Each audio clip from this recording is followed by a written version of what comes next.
¿Sabía Colón a dónde iba? ¿Tenía argumentos para defender la existencia de una tierra desconocida más allá de las millas que marcaban el fin del mundo? Y si existían esos argumentos, ¿por qué no los enseñó? Estas preguntas, además, vienen acompañadas de la más importante de todas. ¿Quién era Cristóbal Colón? Con la emisión del reciente reportaje Colón ADN, su verdadero origen, se intenta acotar no solo su procedencia, sino también su identidad. Algo que ya hicieron años atrás otros investigadores de los que nadie se acuerda y que llegaron a conclusiones posiblemente más certeras que las que ofrece esta reciente investigación. Así que, de la mano del viajero más desconocido, enigmático y polémico de los últimos siglos, iniciamos viaje. El lugar donde nació Cristóbal Colón sigue siendo un misterio y su ADN puede tener la clave. Ahora un grupo de investigadores de la Universidad de Granada, encabezados por José Antonio Lorente, van a reanudar sus investigaciones. ¿Os preguntáis quién soy? Yo mismo os lo diré. Soy el genovés humilde que se convirtió en virrey. El hijo del príncipe de Viena, heredero al trono. Soy el noble gallego Pedro Madruga. El judío que camufló su identidad para no ser pasto de las llamas. Soy un príncipe polaco y un corsario portugués. El croata, el escocés, el noruego. El hombre que cambió la historia, aunque ya nadie lo quiera reconocer. Por fin ha llegado la hora de la verdad. La hora de mi verdad. 3 de agosto de 1492. Palos de la Frontera. Las 3 naves fondean ajenas al barullo que hay alrededor. Huele a despedida. Hay miedo en el ambiente. También nervios. Los hombres suben a los barcos, despacio, como si fuesen conscientes de que la travesía va a ser larga. Como si supiesen que se van a adentrar en los dominios de la Terra Incógnita. En los confines del mundo conocido, allí donde habitan los demonios de las aguas profundas, nadie sabe qué les espera. Solo uno de ellos lo puede imaginar. Y así, tragando saliva, se sitúa en el gobernario de la Santa María. Sabe que va a ser difícil contener los impulsos de aquella caterva de maleantes una vez pasen el ecuador de su viaje y comprueben que no llegan a su meta. Tendrá que bregar con paciencia y buena mano con aquellos apenas 36 metros de eslora que comparte con 39 hombres. Hay tiempo para tejer una buena estrategia para que no lo tiren por la borda. Y así, rumbo a lo desconocido, zarpan los barcos, alejándose en el horizonte curvo, camino de una de las mayores aventuras de la historia de la humanidad. ¿Quién era Cristóbal Colón, si es que realmente se llamaba así? ¿El descubridor de América o realmente fue el último en llegar? Ahora vamos a intentar dar respuesta a estas y otras preguntas. Pero antes, Laura Falcó, buenas noches, ¿cómo estás? Buenas noches, pues aquí encantada de que no estemos solos, porque como bien sabes, hoy estamos acompañados de unos 40 invisibles. 40 descubridores a los que ya damos la bienvenida. ¿Qué tal? ¿Cómo estáis?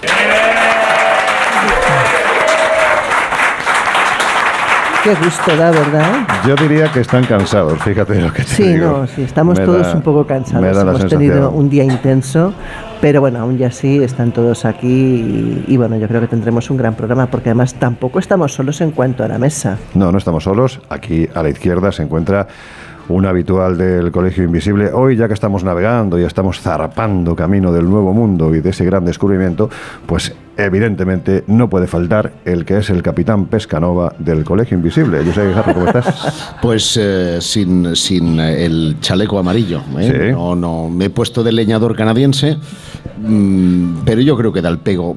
Encantado para estas tierras que son las cántabras, que nos acogen desde hace unos días a todos los miembros del Colegio Invisible y a un montón de invisibles que se han sumado a una de esas iniciativas que solemos publicitar a través de las ondas, y a los que quiero dar las gracias porque han sido en un día con muchísima tralla, con muchísimas visitas, puntuales en todo momento, absolutamente.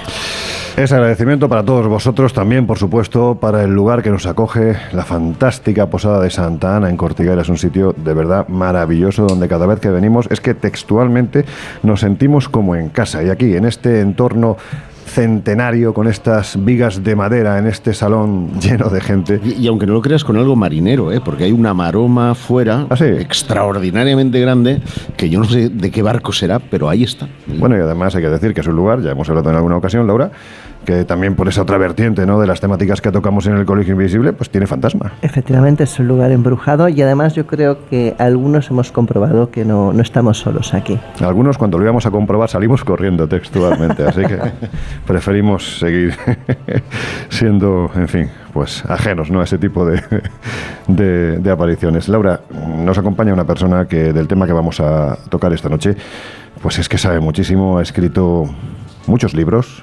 2 de ellos en concreto tienen que ver con la figura de Colón. Siempre lo decimos, es el historiador de cabecera del Colegio Invisible, uno de nuestros invisibles favoritos. Efectivamente, pues hablamos de una persona que nació en Santander, es licenciado en Geografía e Historia, ha sido asesor del Consejo de Televisión Española en Cantabria, ha escrito casi 3 decenas de libros, el último de ellos la novela La pintora de bisontes rojos, en la que recrea la vida cotidiana en Altamira hace 16.000 años, perdona. 16 millones, son muchos. Sí, un poquito. Lo he corregido, 16.000 años. Cuando se pintaron los famosos bisontes que dan la fama a esa cueva considerada Patrimonio de la Humanidad por la UNESCO, ha ganado el premio de novela Ciudad de Jaén con su obra El enigma Dickens, y su novela Agatha escribía con sangre fue una de las 5 seleccionadas por el Festival Internacional de Cine de Sitges en 2017. Para poder ser llevada a la gran pantalla, es autor del bestseller Las violetas del círculo de Sherlock y las novelas como La espada del diablo, Los fantasmas de Becker y La tumba de Verne, entre otras. En fin, no hablemos de sus ensayos porque no acabaríamos nunca, así que si te parece, pues aquí a nuestro lado tenemos a Mariano Fernández Urresti. ¿Cómo estás, querido amigo? Bien, muchas gracias por invitarme y encantado de estar con todos. Mariano. Pluralizo a los 40. Yo creo que los invitados siempre que vienen, además Mariano es un habitual, pero se merece que le demos la bienvenida con un fuerte aplauso.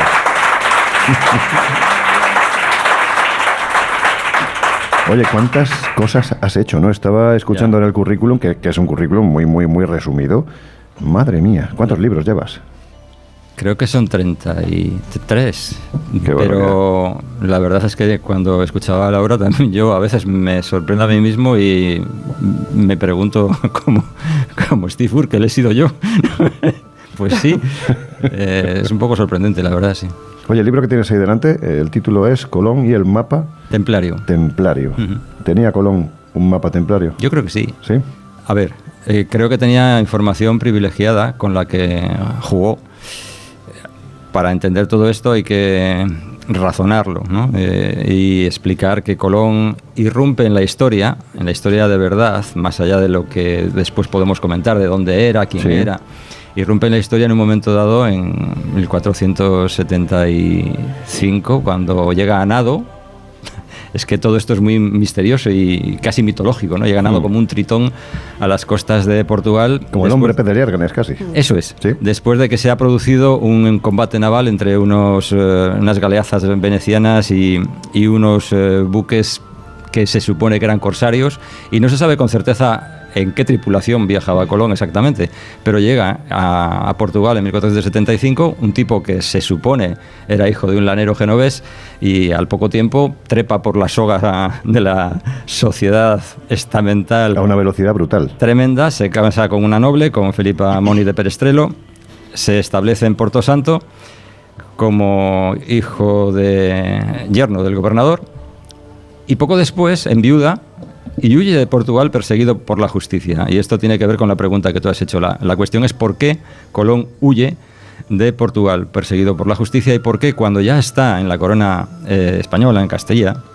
unos años más tarde el rey Juan de Portugal le envía una carta en la que le invita a regresar y le dice que no será juzgado por los delitos que tiene pendientes. ¿Cuáles son y por qué? Es decir, esa es la historia, ¿no? ¿Por qué Colón, que tenía una posición digamos que notable en Portugal, huye de allí después de haber enviudado? ¿Y qué es lo que le lleva a la Rábida, que es donde va a parar con su hijo Diego, el mayor y el único en principio reconocido? Hernando llega más tarde, de otra manera. ¿Y por qué elige la Rábida, ¿no? ¿Qué puntería tiene que va a establecerse casi al ladito de ese lugar de Palos, de donde tú decías que partió después, años más tarde, en busca de De Zipango y Catay, bueno... Sí, eso habría que verlo, ¿no? Eso habría que verlo. Bueno, os voy a preguntar, porque hemos abierto el Colegio Invisible de hoy, escuchando un fragmento, lo que es la promo, ¿no?, de este documental que ha generado, bueno, yo creo que tanto interés, casi como polémica. ¿Lo habéis visto, Josep? No he tenido todavía oportunidad de verlo. Sí. Pues vaya. Sí. Pues entonces ya te puedes ir a tomar una cerveza, hombre, porque vamos a hablar de Colón y de ese documental. No, hombre, pero sí tengo Vale. Tienes referencia, ¿no? Y tengo referencias acerca del estudio. No he visto el documental, lo cual no me invalida para opinar acerca de... ¿Y qué opinas? Venga, cuéntanos. Pues, de entrada, hombre, yo entiendo que los estudios que se han efectuado, en este caso José Antonio Lorente, tratar de concentrarlos en un documental y ofrecerlos al público en un lenguaje divulgativo, pues es complicado, muy complicado, porque ¿tienen realmente los judíos un genotipo especial? Tendríamos que hablar de clase semita. Y eso lo que hace es concentrar... ¿Estás haciendo un pedazo de spoiler para el que no lo haya visto? Exacto. Bueno, pues Que por lo menos aguantamos al final del programa, ¿no? Pues si alguien... Vamos a decir al final el origen de Colón según este documental. O sea, no puedo por lo decir tanto, hasta el final, ¿no? Bueno, más o menos a partir de la segunda hora. Así que si alguien quiere desconectar a partir de esa hora, que... Tú sabes pues que se lo había haga si dicho que era catalán, genovés, gallego, portugués. Sí. O sea, hay un montón de posibles nacionalidades de Colón.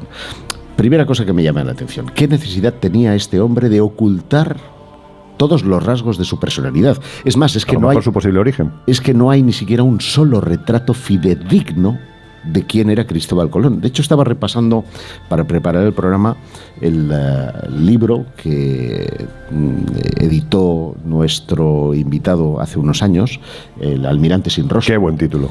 Muy bueno, porque efectivamente el hombre que ha revolucionado realmente las conexiones entre distintas culturas, estamos hablando de que Colón llevó la comunicación entre Europa y América. Y esto es innegable, por mucho que los ingleses nos hayan querido meter la leyenda negra. Los por hijos de la Gran Bretaña. Por mucho que los ingleses hayan querido poner toda la leyenda negra sobre nosotros, quienes dimos universidades, derechos, iglesias, una fe distinta, un modo de vida distinto, fueron los españoles, que no fueron a conquistar. Tú piensas que en 30 metros de eslora o 36 metros de eslora no cabe mucha gente. ¿Y tú crees que todos ellos podrían, con todos los indígenas que habían en el Nuevo Mundo? Es evidente que no. De manera que hay tantos enigmas que rodean a Colón, tantísimos, que cuando uno empieza a rasgar solo la superficie y ver las conexiones que existían, las ayudas que pidió, las cartografías que estuvo utilizando y que pudo tener, por no desvelar, es algo fascinante. Y que ya cuando lo completas con el tema del ADN, pues es algo maravilloso. Bueno, es una buena reflexión la que estás haciendo, pero deja de pegar golpes en la mesa que me vas a tirar el micrófono. Laura Falco, ¿tú qué opinas? Bueno, yo la verdad es que sí que he visto el documental y me parece interesante todo el ejercicio que se ha hecho de contrastar el ADN con diferentes teorías y en la mayoría de casos, además, llegar a la realidad y a la desgracia para el que sostiene la teoría de que no comparte ADN con muchas de esas posibilidades. Es tremendo, ¿eh? Claro, a ver, yo entiendo que para el que lleva toda su vida defendiendo eso es devastador, realmente, porque vale, se carga en un minuto pues la teoría de que si era familiar o no de los reyes católicos, se carga la teoría de si era portugués y venía pues de una... Un corsario, sí. O sea, bueno, se va cargando una tras otra todas las teorías y llega a la final, que no la vamos a desvelar de momento. Pero la verdad es que bueno, es impactante, cuanto menos. Habría que averiguar, yo sigo teniendo un poco la duda de hasta qué punto ese ADN, que además te dicen claramente que es parcial, que no es un ADN total, pues ofrece el 100% de la seguridad sobre todas esas pruebas, esas comparativas. Pero bueno, en cualquier caso creo que es un ejercicio digno y un ejercicio realmente muy interesante. A mí me parece una pasada, lo comentaba con Mariano justo antes de empezar, que una de las cosas que más me sorprendió de este documental, que está muy bien hecho, hay que decirlo, está muy bien hecho. Ahora nos va a contar Josep quién es el protagonista principal. Pensaba que me ibas a pedir que contara el documental, digo, no, más allá de Colón, te voy a preguntar quién es el protagonista fundamental de este trabajo. Me sorprende Bueno, claro, es que los datos son fríos, pero es la frialdad con la que se comunica a cada uno de los postulantes de sus diferentes teorías. Es que estamos hablando de gente que lleva 50 años, algunos de ellos convencidísimos de que su teoría es la correcta. Y la también... cara que ponen cuando llega este señor y dice, aquí está el sobre, y los datos no, negativos. Pero tu teoría queda invalidada. Es que es impresionante. Pero tú quieres decir que realmente, o sea, esa escena es real, es decir, no han hablado antes. No, yo estoy seguro que no. Esa cara, de, en algunos casos, de estar al borde de la lágrima, es imposible de disimular. O sea, esa gente iba con bueno, algunos de ellos incluso iban con, se nos han olvidado las botellas de champán para brindar porque se va a avalar nuestra teoría. No. Llevas 70 años, en algunos casos, metido en esa investigación y resulta que no es lo que tú pensabas. Mariano, ¿tú has visto el documental? Sí, yo he visto el documental y he hablado a lo largo de todos estos años que ha durado la investigación. He tenido la oportunidad de que José Antonio Lorente, que es el catedrático de Medicina Forense de la Universidad de Granada, que ha capitaneado el estudio, pues respondiera a mis cuestionarios que le enviaba ocasionalmente por correo electrónico. Para que la gente se sitúe, el asunto está en que para tratar de determinar el origen de Colón se exhuman los restos del almirante que están enterrados en la Catedral de Sevilla.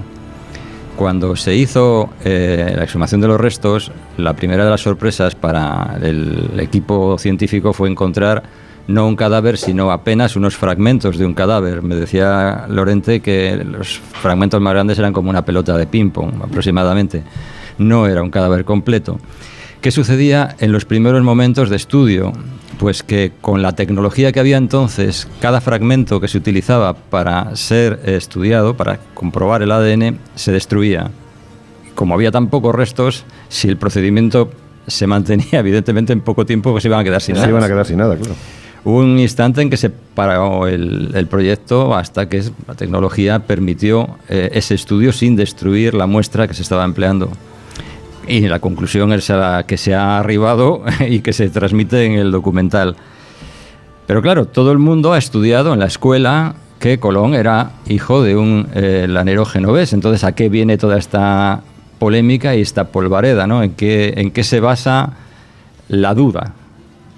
Bueno, si tenemos en cuenta que cuando se cumplió el 4º centenario del descubrimiento de América se hizo una recopilación de documentación, la Raccolta, que llaman abreviadamente, en Génova, donde recogían pues actas notariales, no partidas de bautismo, porque esas fueron obligatorias después del Concilio de Trento, y Colón nace presuntamente antes, en 1451. Pues se demuestra sin el menor género de dudas, Lorenzo, amigos, se demuestra sin el menor género de dudas que existió un hombre llamado Cristóforo Colombo, que era hijo de Domenico Colombo y de Susana Fontanerosa, que eran un artesano, este hombre, un artesano del lanero, y que tuvo una serie de hermanos, Bianchinetta, Bartolomé, Giacomo y Diego. Entonces, la duda es, ¿aquel Cristóforo Colombo es nuestro Cristóbal Colón? Claro. Bueno, pues hay un acta de mayorazgo que dicta Cristóbal Colón en España, en Sevilla, en concreto el 22 de febrero de 1498, donde dice a su hijo mayor estas palabras: mando al dicho Diego, a su hijo, que tenga y sostenga una casa en Génova, porque de allí salí y allí nací. Entonces los genovistas dicen... Esta es la prueba. Esta es la prueba, claro. Pero... en el testamento de Colón, que se dicta en Valladolid en 1506, Colón dice: cuando salí de España en el año 1502, fice un acta de mayorazgo. No en 1498, sino en 1502. Curiosamente, el acta de 1502 desaparece. Como sucede con muchísimos documentos que tienen que ver con Cristóbal Colón. Es como si hubiera unos hombres de negro, colombinos, como digo yo, que se han dedicado a entorpecer, enturbiar aún más la figura del almirante, además de lo que él mismo ya hizo, y lo hizo muy bien. Entonces, si el acta de mayorazgo que él dice haber hecho es de 1502 y no de 1498, algunos concluyen en lo siguiente: el de 1498 es falso. Y a partir de ahí comienzan las dudas. Yo sé, si te parece, vamos brevemente a conocer quién es este hombre que ha realizado este estudio, que prácticamente le ha llevado 20 años. Es una barbaridad de tiempo, pero como él decía, lo comentaba ahora Mariano, es decir, cuando se exhuman los restos de Colón, pues no hay tecnología suficiente para poder llevar a cabo esos estudios y se espera muchos años. Pues él, como bien decías, no es nuevo en esto de la genética. De hecho, hizo un primer estudio en 2003, participó en él, este hombre que se llama José Antonio Lorente. Inquieto científico de primer nivel, José Antonio Lorente Acosta es catedrático del Departamento de Medicina Legal, Toxicología y Antropología Física de la Universidad de Granada. Cuenta con un currículum tan amplio casi como heterogéneo, porque es autor de más de 170 publicaciones científicas internacionales, cabeza visible de entidades e iniciativas dedicadas a la búsqueda de personas desaparecidas y vicepresidente del Ilustre Colegio Oficial de Médicos. Con lo cual estamos hablando de una eminencia. Una eminencia a nivel internacional que, ahora es muy conocido por este trabajo que ha llevado a cabo, no ahora, sino desde hace 20 años, sobre la investigación del ADN de Colón. Pfizer fue la que hizo la Viagra, ¿no? También, sí. Que te veo bien documentado. Bueno, Mariano, estamos hablando de que en este documental se habla de 25 identidades diferentes. Es que ya no solo es la tesis gallega, la tesis castellana, la tesis mallorquina, la tesis catalana. Es que se habla de que podía ser polaco, noruego. ¿Cómo es posible? Bueno, lo primero que debe de sorprender es que el hijo de un lanero genovés no sepa hablar italiano. Claro. En ningún momento Colón se expresa ni escribe en italiano, ni cuando lo hace a la banca de San Jorge, que era la institución financiera donde él tenía su dinero, lo hace en italiano. Y esta banca se encuentra en Génova. Exactamente. Y él escribe en castellano. Sí, y no tenía, apenas tuvo relación con la importante colonia de italianos que había en Sevilla en aquella época. Es más, que cuando llega a Portugal, porque como he dicho antes, llega a Portugal antes que a España, él ya habla en castellano. Entonces, hay toda una polémica a propósito de eso. Menéndez Pidal decía, que es que hablaba una especie de, vamos a decir, esperanto propio de los marineros de aquella época, que se expresaban pues de un modo muy internacional para ser... No, el tipo hablaba en castellano. Es más, ¿por qué habría de cambiar su apellido de Cristóforo Colombo a Colón? Consuelo Varela, por ejemplo, que es una historiadora muy prestigiosa y muy genovista, digamos, decía que era porque era más sencillo de utilizar en España el Colón que el Colombo. Me parece una... ¿En serio? Sí, me parece una... fin.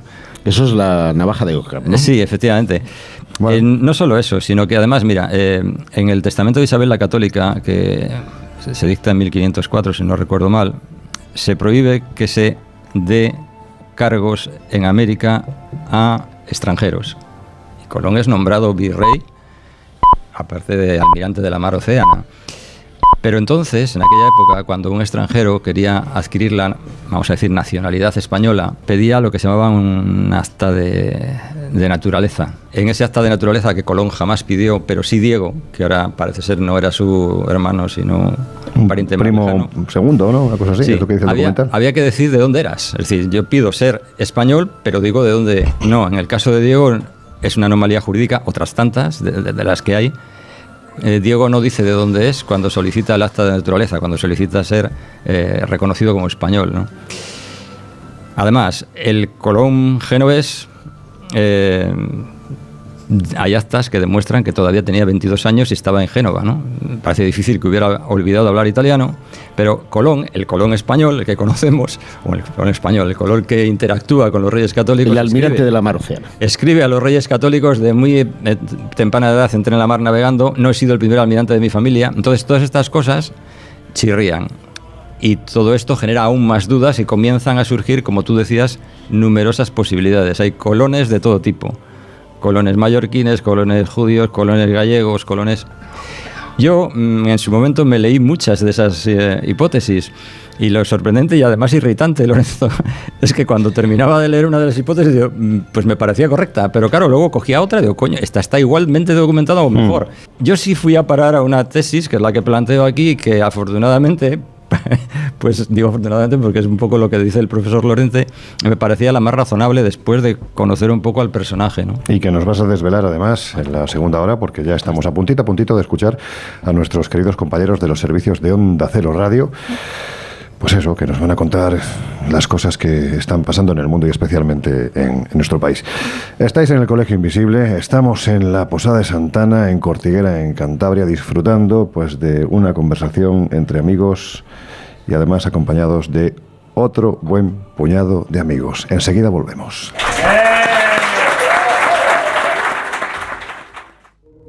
Bueno, pues ya estamos de vuelta. Si te acabas de incorporar al Colegio Invisible de hoy, que sepas que te estamos hablando de uno de los personajes más extraños, desconocidos, incógnitos e impresionantes de la historia.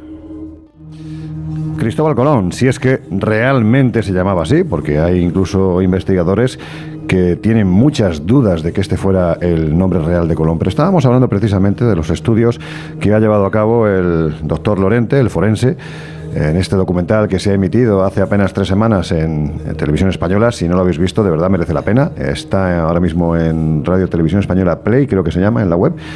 Con lo cual, pues eso, a disposición de todos, en fin, de todo aquel que quiera verlo. Uno de los motivos por los que esta investigación no había podido avanzar al ritmo que se esperaba era precisamente porque cuando se inicia, hace más de 20 años, no había tecnología suficiente para poder terminar o concluir con lo que realmente querían los investigadores. El motivo era que había muy poquito resto y llegó un momento en que prácticamente estaban con la idea de que se podían quedar sin ningún tipo de resto óseo del supuesto Cristóbal Colón. Pero esto me contaba Josep hace unos minutos, justo cuando estábamos escuchando las noticias de nuestros compañeros, que esto tenía una explicación, ¿no? Sí, porque durante la Edad Media, y no solamente es el caso de Colón, que además tenía un agravante, y es que habían 2 tumbas de Colón, una en República Dominicana y la otra en Sevilla. ¿Cuál de los restos eran los buenos, no? Claro.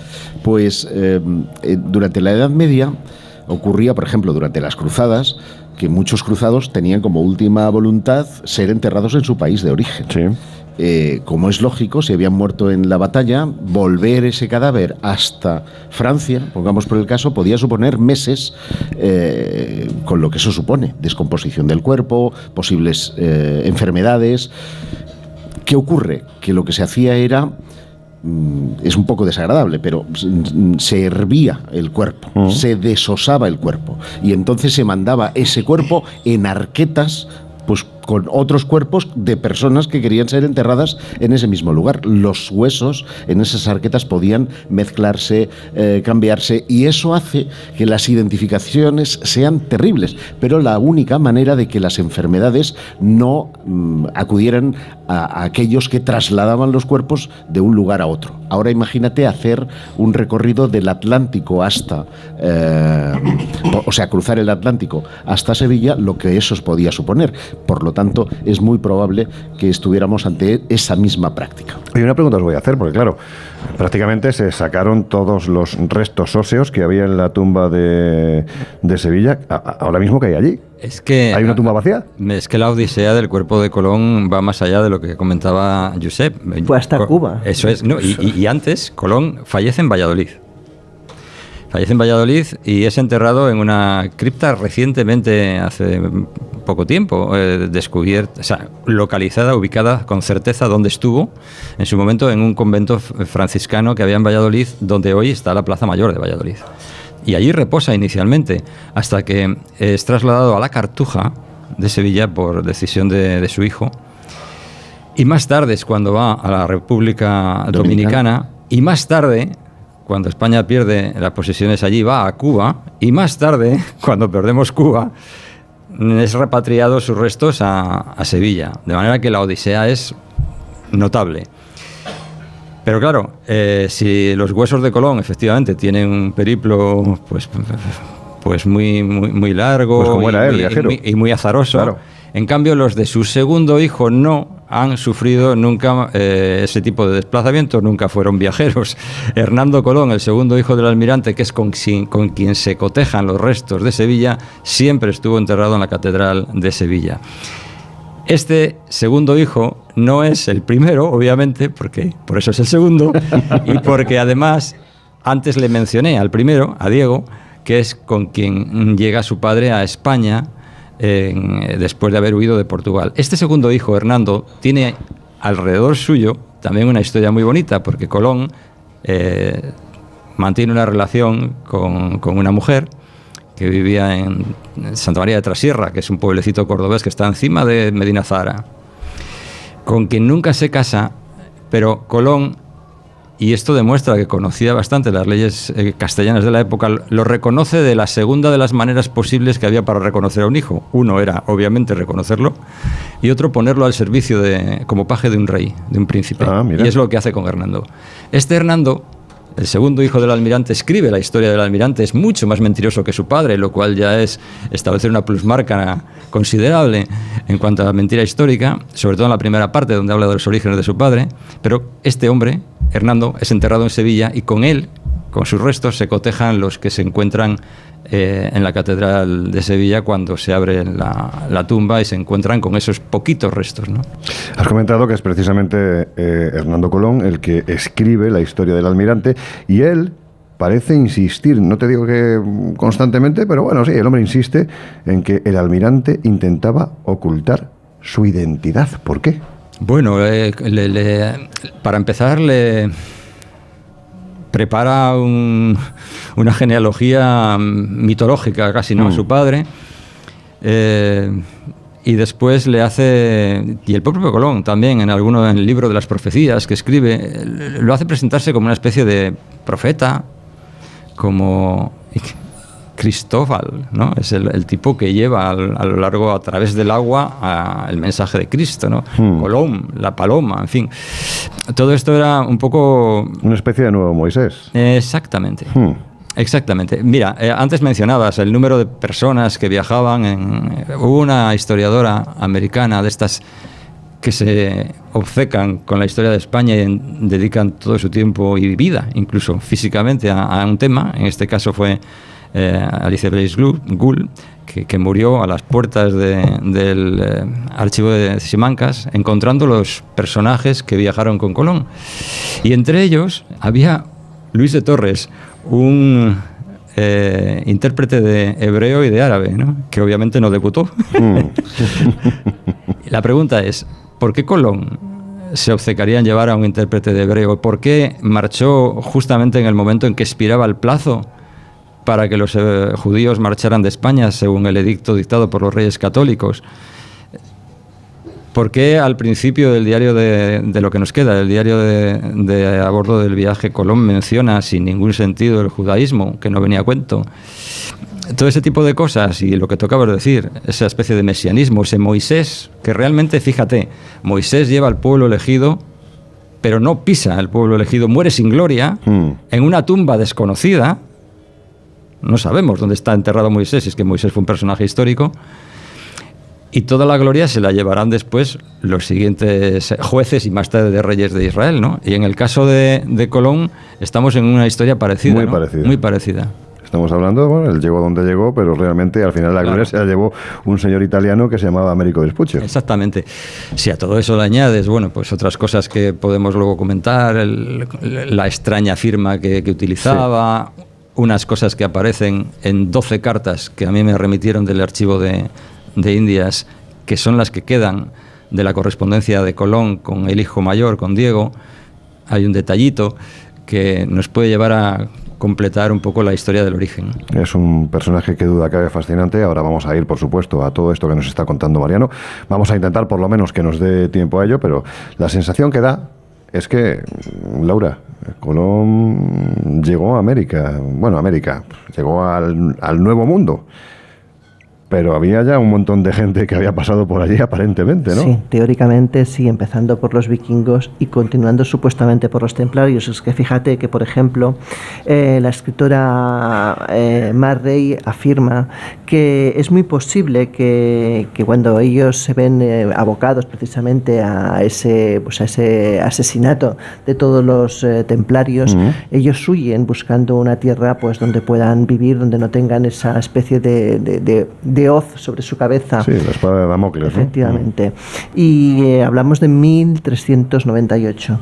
En este caso, lo que encontramos en los documentos de la época, que el autor de estos es el descendiente de Antonio Zeno, pues precisamente afirma que estos templarios posiblemente llegaron a esas costas y estuvieron ahí. Si por ejemplo nos remitimos a la capilla de Roslin, ahí podemos encontrarnos cosas sorprendentes, como por ejemplo las tallas de unas mazorcas de maíz. Que es un producto americano. Claro, ahí no existía. Mucho antes de alguna manera, de que Colón haya ido a América. Claro, de alguna manera alguien debería haber estado allí y había importado precisamente ese conocimiento sobre el maíz, sin ir más lejos. Y la narración de Zeno pues describe que un sobrino de Henry Sinclair, hablamos de Sir James, falleció poco después de llegar a las actuales costas de Massachusetts. Pues bien, como ya dijimos en otros programas de los que hemos hablado del mismo tema, allí está grabada en una roca de Prospect Hill, en Westford, hablamos en Massachusetts precisamente, la imagen de un caballero medieval. Es un petroglifo, en este caso, descrito por primera vez en la historia de dicha población en 1883, y se trata de una serie de perforaciones en la roca que tras pues ser unidas con tiza y espolvoreadas con polvos de talco dieron la imagen precisamente de un guerrero con casco junto a las formas de un escudo y de su espada. Sí, Mariano, ¿quieres comentar? Sí, a propósito de lo que acaba de decir Laura, vamos a recordar, si os parece, 3 frases o 4 que aparecen en el diario de Colón. Claro. Y que citan algunos cronistas también de la época, donde probablemente le acabemos de dar aún más razón a Laura, ¿no?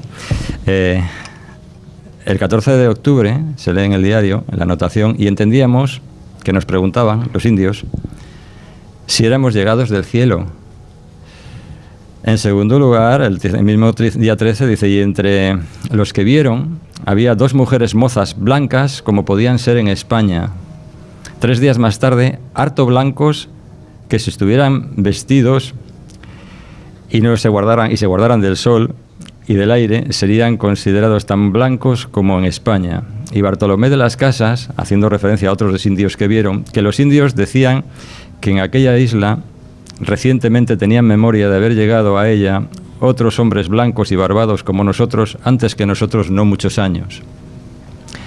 En el segundo viaje encontraron, y así se describe en el diario, una olla de hierro que no debía estar allí, sería un opar. Claro. Una estatua muy parecida a la Piedad, según se describe, proyectiles de artillería de Lombarda, y vieron, y esto sí que es notable, varias veces indios con túnicas blancas. Entonces, ¿quiénes era esa gente? ¿Quiénes eran esas gentes? Hay 2 opciones, o pensar que en efecto otros blancos antes que ellos, no muchos años, como dice Bartolomé de las Casas, habían llegado, o bien eran descendientes de las relaciones que pudieron haber tenido los españoles que viajaron accidentalmente a aquel lugar y que más tarde el piloto de aquella nave pudo encontrar Colón en Porto Santo, que es otra de las opciones que se ha barajado, Alonso Sánchez de Huelva, ¿no? Pero mucha descendencia, ¿no? Me parece a mí, y además tampoco sabemos con certeza dónde fue exactamente a parar aquella Yo, si me permitís, voy a recapitular un momento para que no se nos pierdan los oyentes lo que estaba comentando yo. O sea, deja de hacer... No, ha sido Mariano. Ha sido Mariano. Mariano, sí, pues deja de dar golpes, hombre. Bueno, es verdad que ha dicho Laura que estamos en la Posada Encantada. Claro. O sea, lo mismo estamos hablando de esa dama he sido yo. Que pasa de una habitación a otra sin abrir puertas.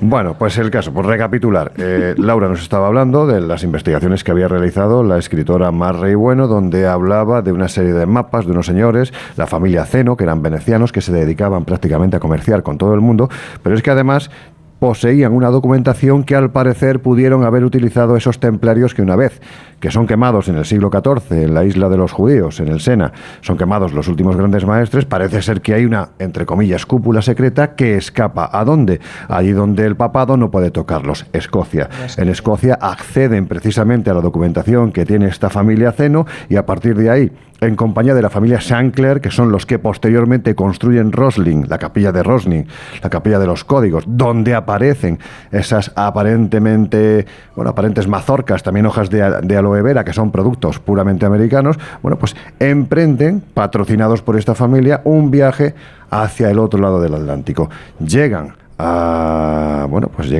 las costas canadienses de Nueva Escocia y a partir de ahí, bueno, pues empiezan a traer una enorme cantidad de oro y de plata que entran a través del puerto de San Juan de Alamina, en África, que pertenecía a Portugal, y es cuando empiezan a construirse las grandes catedrales góticas, se acuña moneda, en fin. Todo esto nos lleva a pensar que los templarios viajaban a América antes que Colón. Y yo lo que os pregunto es, ¿tenía Colón documentación que avalara esta tesis? Hombre, la prueba real no la tenemos, la sospecha sí. A ver, yo lo que planteaba aquí en el libro, en Colón y el mapa templario, era un poco algo parecido a eso. A esos, todos estos datos que has comentado, añadiría yo la existencia de cartógrafos catalanes, Abraham y Lleuda Cresques, que habían hecho el primer atlas catalán. Mallorquines realmente, mallorquines, ¿no? Y que habían trabajado a sueldo del Temple.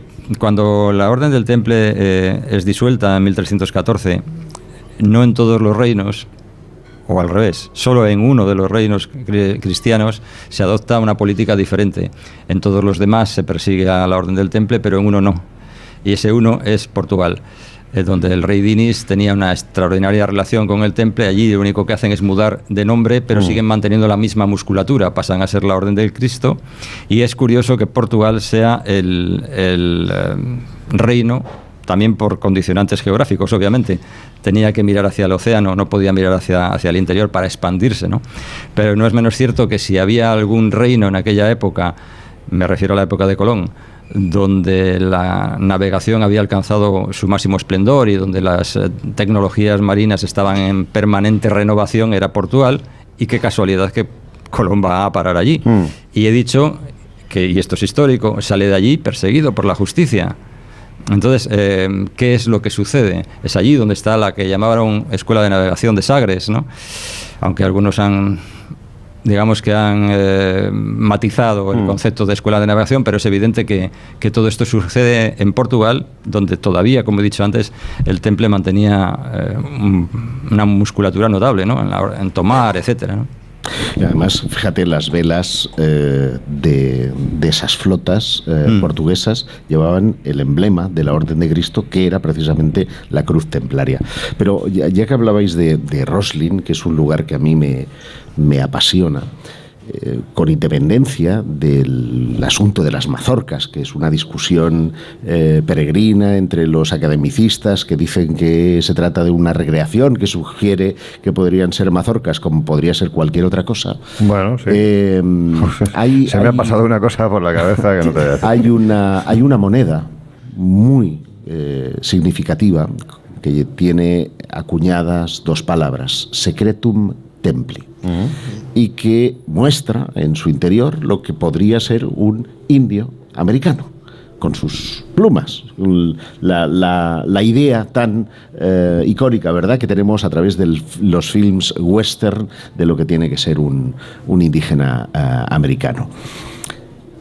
Este Saint Clair, que de alguna manera hereda de esos templarios esa ruta que le pone en contacto con la costa de Massachusetts, consigue no solamente ir, que esto es lo que consiguieron vikingos, incluso romanos, tiempo A. ¿Ah, sí? Sí. ¿Los romanos fueron a América? Hay evidencias. Joder, hay pues piñas, sí que era grande el imperio. Hay piñas, por ejemplo, en Pompeya, representadas. Y la piña es un fruto americano. El ananás es americano. Por consiguiente, tuvieron como mínimo que ir y regresar para poder contarlo. Si no, no ha lugar a que estén representadas en al menos dos de las domus que están, una en Pompeya y la otra en Roma. Por lo tanto, eso ya es un enigma curioso. Por eso digo, romanos, vikingos, en fin... Chinos, que también. Pero los templarios fueron los únicos que fueron y volvieron. Y no una sola vez, y no una sola vez. Se han descubierto, más allá de los hallazgos que comentaba Mariano Fernández Urresti, estatuillas con la cruz de Cristo en La Paz, en Bolivia, en yacimientos que estarían dentro del estrato medieval y que no han sido, no se trata de una contaminación, no es un objeto que ha sido traído posteriormente, no, están debajo de un estrato. Y por consiguiente, nos plantean la duda, cuanto menos, de que allí pudieron llegar personas vestidos de cruzados. Bueno, te vas a Tiahuanaco y en mitad del Kalasasaya, que es uno de los templos mayores, que está literalmente decorado con lo que se conoce como cabezas clavas, ¿no? Unas cabezas que representan a las diferentes etnias que habitaban esta zona del altiplano boliviano, pues te encuentras en mitad del mismo un monolito, que es un señor que parece tener una especie de casco y barba. En aquella época se sabía que los nativos americanos eran lampiños. Esto de la barba como que no lo veían, ¿no? No lo veían. Entonces, ¿a quién demonios están representando? Hay un personaje que has citado, Mariano, que me resulta bastante curioso, ¿no? Y muy vinculado a esta historia, que es precisamente el autor del conocido como Atlas Catalán, Yehuda Cresques, judío. Hay que decir que los judíos en aquel tiempo eran precisamente los que hacían las cartografías para los caballeros de la Orden del Temple. Y te voy a preguntar, ¿era Cristóbal Colón judío? ¿Era Cristóbal Colón descendiente de judíos?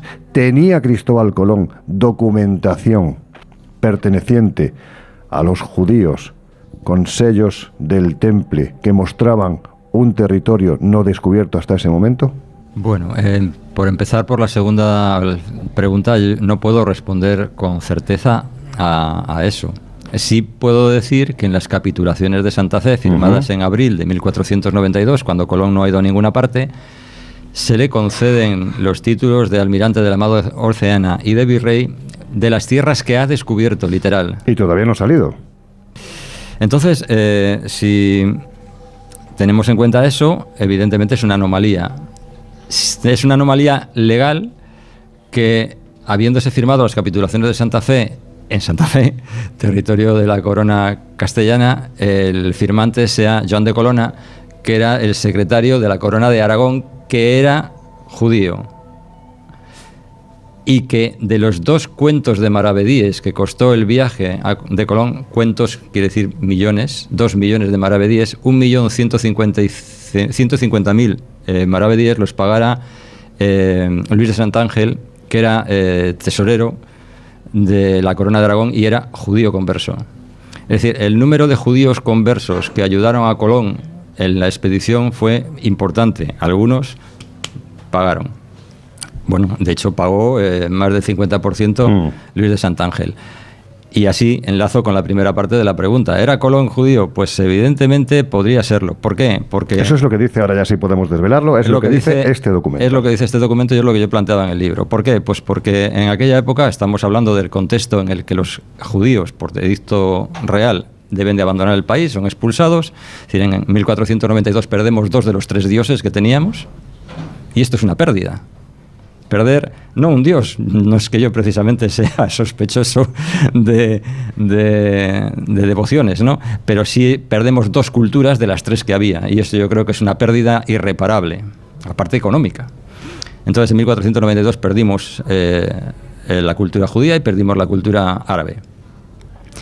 Y una persona que parece evidente que trata de ocultar su identidad es porque tenía algo que perder, tenía algo que ocultar, y Colón podría perfectamente haber sido de origen judío. ¿Por qué? Porque además juega continuamente con esa posibilidad. La firma que, si habéis visto alguna vez cómo firmaba Colón, para algunos, por ejemplo Salvador de Madariaga, decía que aquello era una especie de juego cabalístico, ¿no? Un grupo de iniciales, vírgulas, puntos, rubricado como el almirante o más tarde Cristo Ferenc, ¿no? Y luego esas cartas que yo os decía antes, que todavía se conservan en el archivo de Indias, una docena que escribió a su hijo mayor, a Diego, en la parte superior izquierda hay un símbolo que algunos han interpretado como un emblema hebreo, Betai, alabado sea el Señor. A todo eso añádele muchas más cosas que nos llevaría efectivamente otro programa para explorar esas posibilidades, pero yo creo que podemos imaginar que alguien que trata de ocultar su identidad es porque se encuentra en una mala situación, por alguna razón, y en aquel momento ser judío era una posibilidad notable por la cual uno debía tratar de ocultar su identidad y de tentarse la ropa. Si llegas a ser hijo del príncipe de Viana, si llegas a ser descendiente de los Mendoza, como plantea la tesis alcarreña, y otras distintas posibilidades, probablemente en un momento dado tú puedes jugar tus cartas abiertamente, ¿no?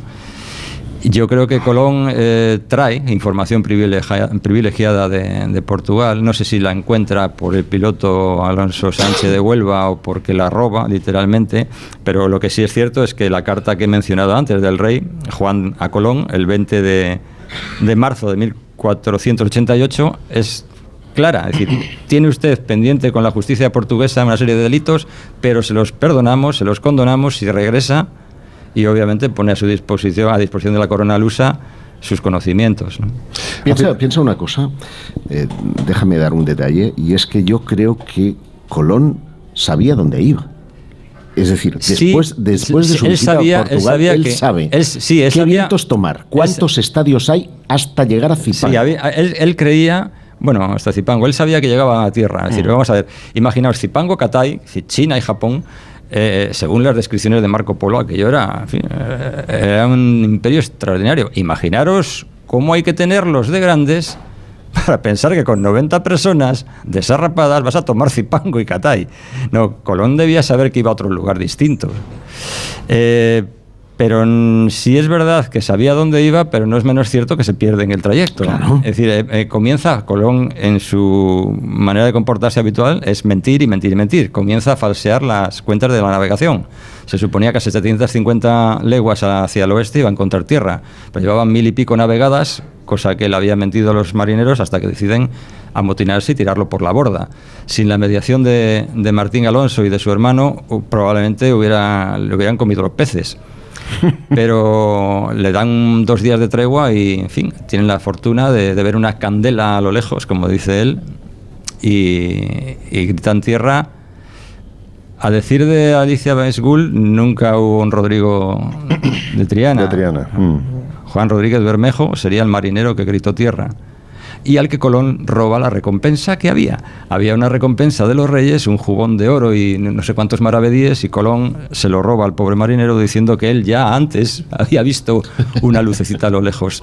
Los cálculos que se han hecho desde el lugar donde presuntamente Colón dijo haber visto tierra demuestran claramente que Colón o tenía una visión, en fin, de superhéroe de la Marvel, o era un mentiroso, y yo me inclino por la segunda opción. Bueno, pues hay muchas puertas que hemos abierto, ¿no? Tenemos ahí unos cuantos frentes que no nos va a dar tiempo a abordar. Has comentado todo lo que tiene que ver con las capitulaciones de Santa Fe, que es donde a una persona, pues un náufrago que empieza intentando convencer al rey de Portugal, que quiere llevar a cabo su gran aventura, pues acaba hablando con los reyes más poderosos de aquel tiempo, que eran los reyes católicos, y pues no se le ocurre otra cosa que pedir ser virrey de todas las tierras conquistadas, almirante de la mar Océana, y además con carácter hereditario. Es decir, no se corta un pelo, y esto es reflejado en las capitulaciones de Santa Fe, donde vemos que está una de las muchas anomalías que comentabas, anomalías de las que nuestro querido Jesús Ortega le ha preguntado al Premio Planeta Juan Eslava Galán. En su día tuve la oportunidad de charlar con Juan Eslava Galán sobre diferentes cuestiones relacionadas con este acontecimiento histórico, y obviamente pues le pregunté por Colón y muchas de las cosas que hoy estamos comentando. Por ejemplo, ¿sabía Colón a dónde iba? ¿Qué información manejaba antes de emprender su viaje? Esto es lo que nos cuenta Eslava Galán. Bueno, es seguro que Colón sabía a qué distancia de la isla Canaria había islas. Eso es seguro. Eso quiere decir que alguien estuvo allí antes y que a él le dieron el chivatazo, digamos, de a qué distancia está, porque el problema era hacer aguada. Si no hacías aguada, se morían de sed los tripulantes de las naves. Y en segundo lugar, él sabía por dónde había que ir y por dónde había que volver, aprovechando la corriente del Golfo y aprovechando también los vientos alisios, ¿no? Entonces él va por el sitio por donde hay que ir y vuelve por el sitio. Evidentemente alguien se lo había contado, pero no tenemos noticia fehaciente de quién se lo pudo contar. Entre las múltiples posibilidades se ha hablado de la figura del prenauta, es decir, alguien que estuvo en América antes que Colón y le pasó información, o que incluso el propio Colón obtuviese esa información mediante su propia familia política. ¿Qué opina al respecto Juan Eslava Galán? Claro, todo eso son especulaciones, claro. No tenemos, a lo mejor algún día se descubre un documento o hay un yacimiento arqueológico que se encuentra y que nos puede dar datos fehacientes de quiénes estuvieron allí los primeros. No se sabe, ¿no? Pero con los datos que tenemos ahora mismo no podemos más que especular. Pues fijaros, porque también se ha hablado mucho de que los templarios, muchos años antes de la aventura de Colón, hubiesen descubierto América. Slava Galán, que del tema sabe un rato, nos dice lo siguiente. No, otra leyenda perfectamente falsa, ¿no? Es decir, que no, decir que los templarios sacaban de allí la plata y tal, perfectamente falso, ¿no? Probablemente en la época de los templarios no hay conocimiento de navegación suficiente para atravesar el océano, ¿no? Es que ya en la época de Colón ya hay instrumentos, la ballestilla, la brújula, ya hay instrumentos que te permiten hacer una navegación de altura. En la época de los vikingos no había navegación de altura, a no ser que de pronto descubramos algo que ya sabes, que nos diga que sí, que ya sabes que a veces se descubre una cosa, después se olvida y luego se vuelve a descubrir. Hace muy poquito se cumplía el aniversario de la firma de las capitulaciones de Santa Fe, ya que fueron firmadas el 17 de abril de 1492. Lo cierto es que su contenido ha desatado un sinfín de conjeturas tanto jurídicas como históricas.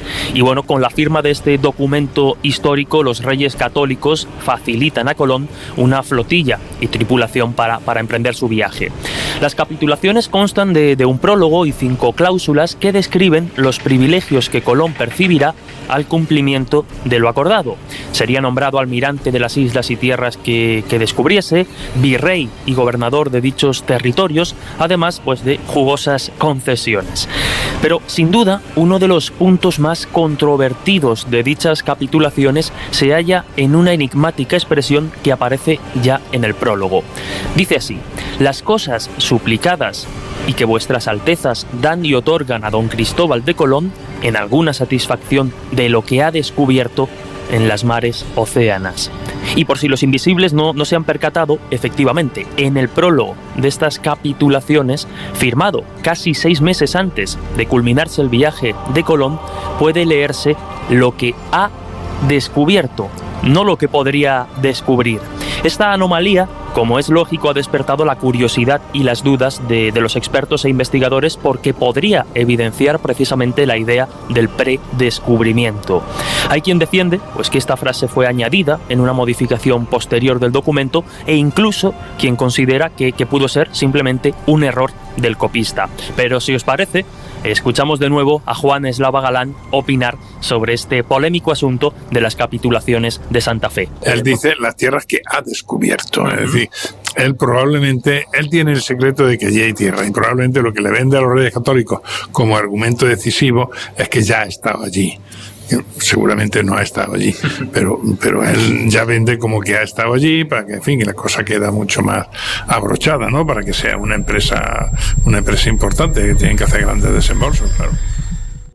No quiero dejar pasar la oportunidad, me lo vais a permitir, de que nuestros queridos invisibles escuchen la última entrevista que se le hizo a un personaje único. Hace ya bastantes años de esto. Él, después de muchos estudios, llegó a la conclusión de que Cristóbal Colón era descendiente de judíos de Mallorca. Él llegó a la conclusión de que los reyes católicos observaron una tarta cuyas porciones no querían repartir y que mostraban la presencia de un nuevo mundo. Se llamaba José Antonio Hurtado. Es una persona que yo creo que bien merece que, ahora que se está diciendo que Colón podía ser de origen judío, pues merece que este hombre, que hizo una investigación larguísima y que llegó hace muchos años a estas mismas conclusiones, lo escuchemos. José Antonio, ¿qué motiva a Colón a emprender una aventura tan aparentemente descomunal? Motiva que él conocía que existía un más allá, que existían tierras a una determinada distancia, que él marca perfectamente 51 grados. Y por lo tanto era posible, era factible, con la tecnología de la época, ir hasta esas tierras. Y él sabía que otros lo habían hecho. ¿Crees que cuando Colón se embarcó sabía dónde iba? Por supuesto, lo tenía muy claro. Iba al actual meridiano 72 grados que cae sobre Maracaibo. Esa información le viene de familia, bien de familia directa, por ser hijo de, o bien porque su maestro y el maestro de su maestro le transmitieron esa información, porque Colón y sus maestros o su familia eran cartógrafos descendientes de judíos, cartógrafos mallorquines. José Antonio, vayamos ahora a una de las piezas claves fundamentales más misteriosas de toda esta historia, la firma de Colón. ¿Qué secreto se podría esconder detrás de la misma? Sabemos que Cristóbal Colón, por lo que he dicho, es un seudónimo, no es un nombre. El único secreto que podría esconderse es el nombre de Colón. El nombre real. Su verdadero nombre real o su verdadero nombre por el cual era conocido como cartógrafo, por ejemplo. Pero volvemos a tener que eso no hay documentación que permita apoyar esa hipótesis. Yo puedo pensar que el XMY significa Jaume de Mayóriga, pero lo puedo pensar yo. Jaime de Mallorca. Exacto. Otro señor puede decir cualquier otra cosa. Y luego el SASS, volvemos a utilizar los números griegos y tiene un significado muy concreto de una distancia. Relacionada con el viaje a América. Claro. En el Atlas catalán, Atlas de Cresques, pone que los templarios fueron al 51.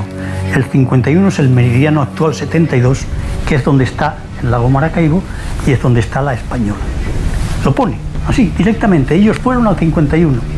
Ese es el papel que han podido jugar los templarios en todo este negocio.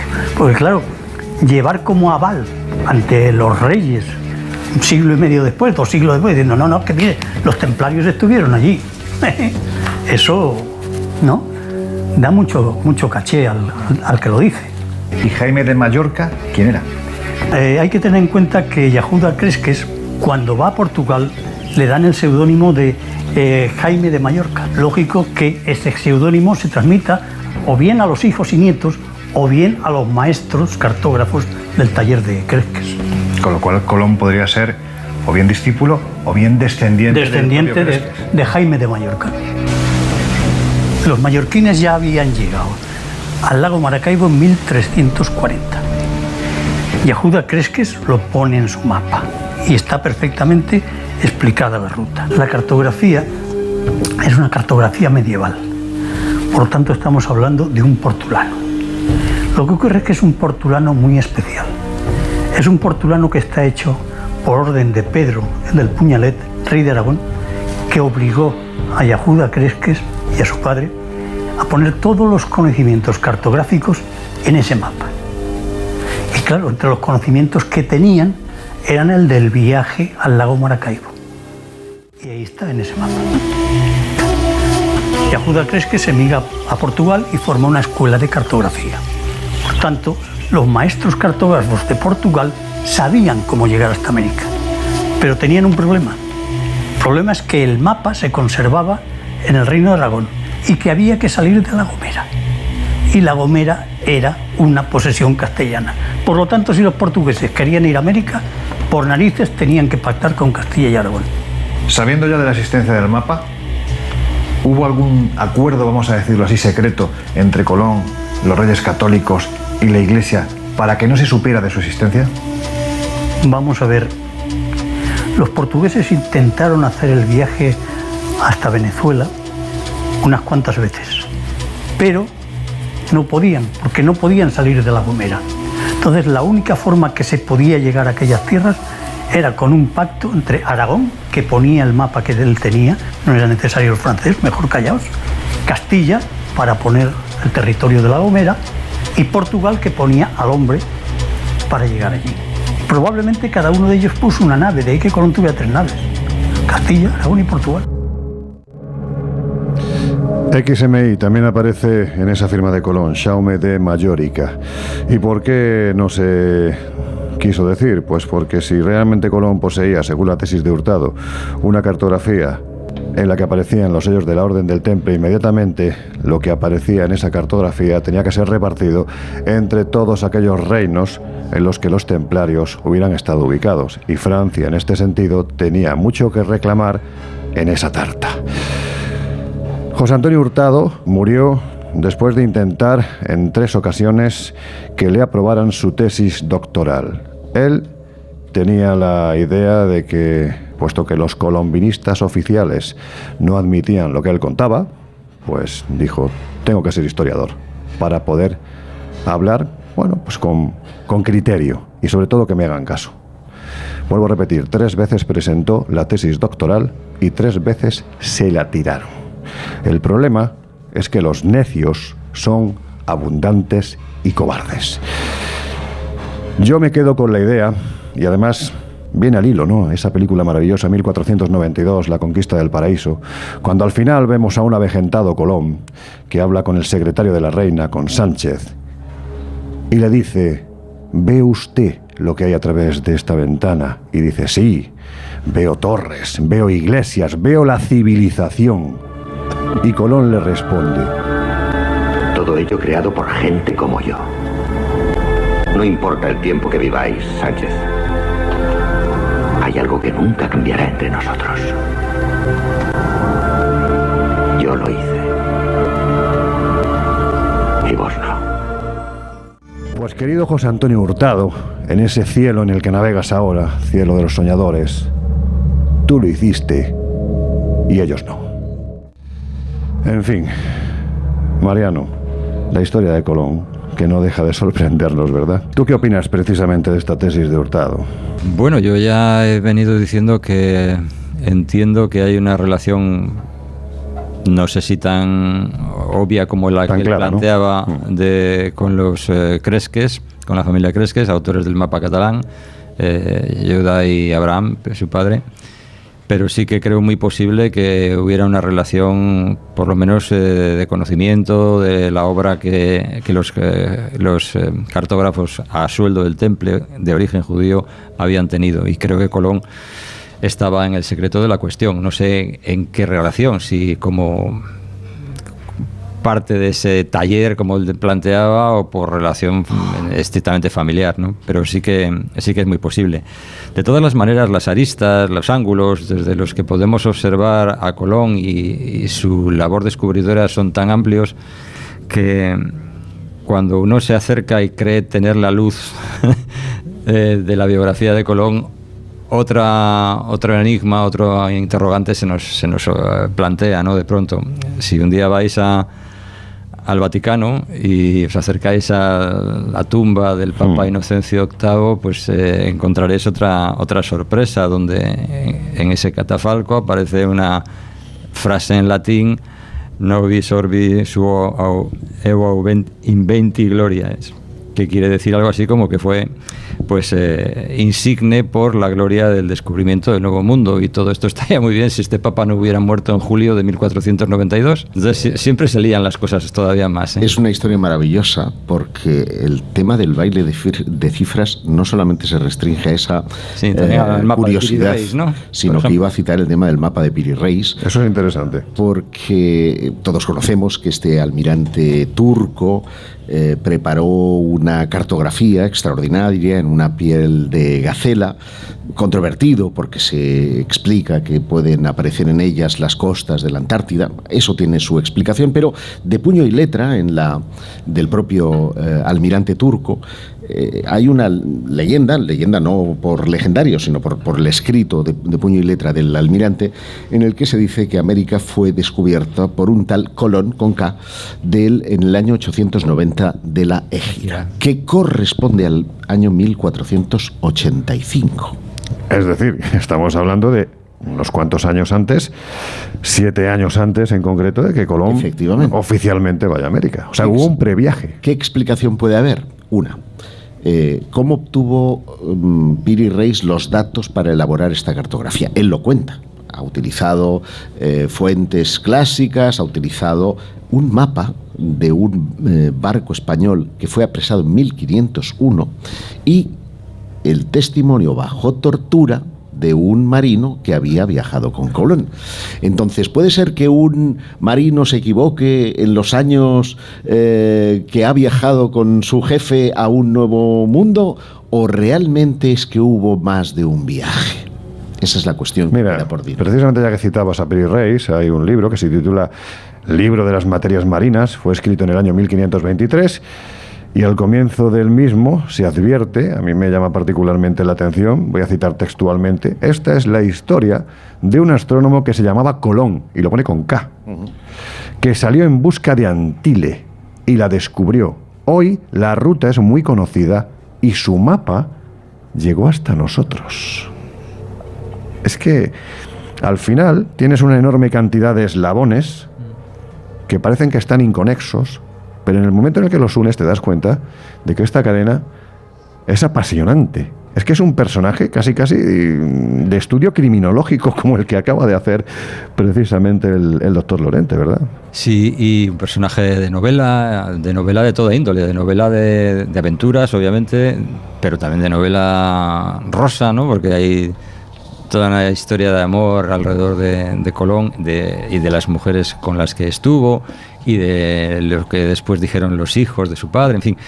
Es un personaje fascinante y que, como he dicho antes, me parece muy injusto el tratamiento que se le ha dado no solo a él, sino al descubrimiento y a las consecuencias que del mismo se han derivado. Es decir, pensar o analizar la historia con los ojos y la moral, si es que existe alguna, en el siglo XXI, de algo que sucedió en el siglo XV, me parece pueril. Pensar que todas las cosas que significó la llegada de una cultura distinta a América son negativas, me parece pueril. Y sobre todo si cotejamos lo que sucedió en la parte sur de América con lo que más tarde otros países hicieron en la parte norte, ¿no? Yo creo que a veces los españoles tenemos la costumbre de destrozar nuestra propia historia y de destrozarnos a nosotros mismos, ¿no? Este cainismo que nos persigue desde tiempo inmemorial, pues ha hecho también un flaco favor y sigue haciéndolo a Cristóbal Colón y al descubrimiento de aquel mundo, o más que el descubrimiento, a la puesta en común o el puente de dos civilizaciones, ¿no? Por cierto, no he puesto la música de conclusiones, la habitual, ¿sabéis por qué? Pues no. Pues mira, te lo voy a explicar, porque en estos viajes habitualmente con nosotros viene una de nuestras viajeras favoritas, que se llama Carmen Arias, y que siempre me ha insistido en que le espanta. Así que, como está aquí, lo tenemos a muy poquitos metros de nosotros. Por si muerde, ¿no? Sí, no, es que además Carmen en un momento determinado se revuelve, la posee la diosa Sekhmet, sí. Y es terrible. O sea que bueno, pues esta es la música de final, los ojos puestos en el cielo, de la misma forma en la que Colón puso su mirada en ese otro nuevo mundo. ¿Sabremos alguna vez quién fue realmente Cristóbal Colón? A mí me gustaría que no, porque creo que hay personajes históricos que es mucho más bonito. No tiene nada que ver con Jack el Destripador, obviamente, pero Jack el Destripador es un personaje que también a mí me fascina, y creo que es mucho más bonito no saber jamás quién fue Jack el Destripador, ni tampoco tener con certeza claro quién fue, al menos del todo, Cristóbal Colón. Pero sí creo que este estudio ha arrojado una buena pista y, bueno, no desvela todo el misterio que envuelve su biografía, pero creo que nos proporciona al menos indicios para poder sospechar cuáles eran las razones que le llevaron a envolverse en esa bruma, ¿no? Laura, a modo de conclusión, lo sabremos, ¿tú qué opinas? Bueno, a ver, yo creo que en cierta manera una parte sí que la sabemos actualmente, pero bueno, yo opino un poco como Mariano. Yo creo que es bonito que hayan personajes y hayan figuras que se queden en esa especie de suspense. Si no, pierde el encanto, ¿no? Es como que saberlo todo hace que pierdan esa magia. Es lo que decimos siempre, en muchas ocasiones es mucho más apasionante la búsqueda que el objeto en sí. Es decir, es mejor prolongarla y que espere un poco el encuentro, ¿no? Mira, yo te diré que para mí Colón es una de las primeras conspiraciones de la historia. Porque ¿es él el que quiso ocultarse o realmente hay un contubernio para ocultar su identidad? ¿Tú te imaginas que prosperaran esas demandas, y ya van dos, sí, del Papa, de grupos neotemplarios al Papa de Roma, para que restablezca la orden templaria? Esto supondría, aunque no reclaman los bienes económicos, un montón de... con perdón, de tontos de capirote. O sea, yo sé que me gano muchos enemigos con esto, sí, pero...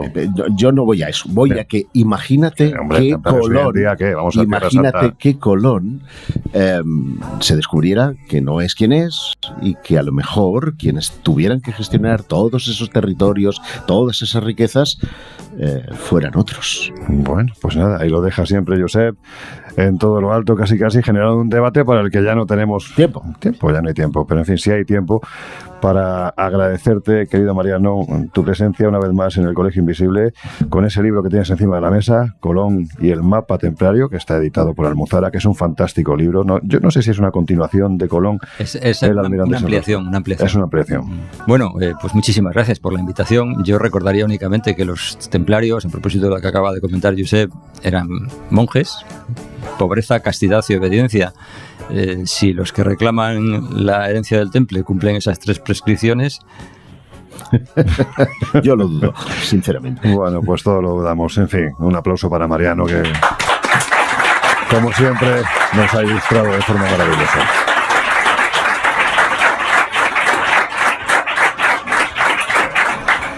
Llegamos al final ya del programa. La verdad es que es una pena, porque estos son esos programas que apetece siempre hacer, ¿verdad? Un lugar extraordinario, rodeados de muy buena gente, en un sitio fantástico y con una historia, madre mía. Bueno, pues ya está, ¿qué le vamos a hacer? Así son las cosas. Laura Folcó, pues un placer como siempre. Nos escuchamos dentro de nada, es decir, el próximo martes ya sabéis que abrimos de nuevo las puertas de la otra crónica de la actualidad, esa reunión más marciana con Carlos Canales, Juanjo Sánchez Oro y también Miguel Pedrero. Josep, a ti... El jueves. El jueves. ¿Sí, no? Sí. Sí, porque nunca te quieres pasar por la otra crónica. No es verdad, estuve hace muy poquito. Sí, pero porque no estaba Juanjo, que estaba en Irlanda, pero así de propio no... Bueno, y para hablar del libro también estuvo. Bueno, pero fue ese día, ¿no? Sí, fue ese día. Bueno, pues ya está. Tienes que venir más, que tú tienes muchas informaciones en esa página web que gestionas, espaciomisterio.com. Dicho lo cual, os vamos a dejar ya con nuestros queridos compañeros de No Sonoras. Nosotros regresamos dentro de 4 días. Gracias de verdad por acompañarnos en un día tan bonito, en unos días tan bonitos como los que hemos estado pasando en esta tierra que yo siento como si fuera mi segundo hogar, Cantabria. A todos los que estáis aquí, esperamos volver a encontrarnos muy pronto. Muchas gracias.